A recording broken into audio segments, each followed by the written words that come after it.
Smart સિટીમાં સામી દિવાળીએ જ પ્રાથમિક સુવિધા અને તેમાં પણ પીવાના પાણીની તંગી ઊભી થઈ હોય તેમ લાગી રહ્યું છે.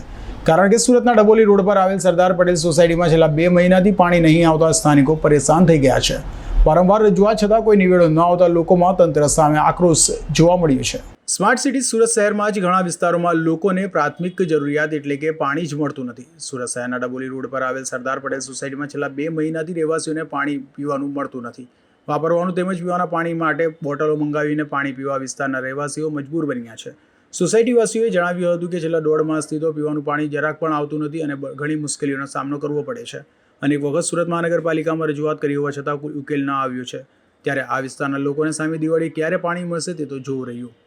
મારું નામ કાશ્મીરબેન પ્રમોદભાઈ વાઘેલા છે. હું સરદાર સોસાયટીમાં રહું છું અને ડબોલી અમારો 187 નંબર છે, પણ 1.5 મહિનાથી પાણીની એટલી પ્રોબ્લેમ છે કે સાહેબોને ફોન કરતા ફોન નથી ઉચકતા ને આ તહેવાર તકને પાણી વગર શું કરવાનું? લોકોને ઘરના કામ કરવા કે પાણી ભરવા લોકોને બાટલા મંગાવીને પાણી પીવાનું ભરવું પડે છે, અમારે લેવું પડે છે. તો શું કરીએ અમે? એનો કોઈ પ્રોબ્લેમ કરો એમ.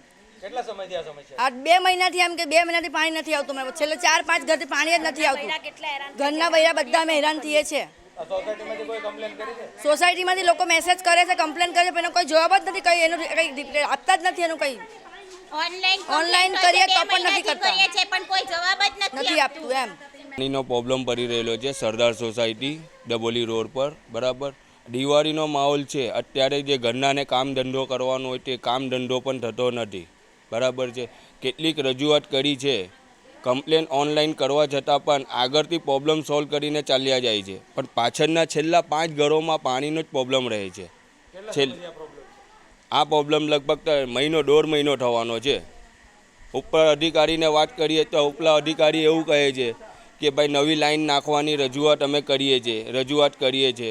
તો રજૂઆત કરવા છતાં બી હજુ તો લાઈન નવી નખાતી નથી. હાલ તો સ્માર્ટ સિટીની વાતો વચ્ચે 100% વરસાદ થયો હોવા છતાં પણ સુરતમાં પાણી શહેરીજનોને મળતું ન હોય અને પાણી માટે શહેરીજનોને વલખા મારવા પડતા હોય, જેને લઈને તંત્ર સામે લોકોમાં પસ્તાળ જોવા મળી છે. હર્ષદ સેઠા સાથે અઝર કુરેશી.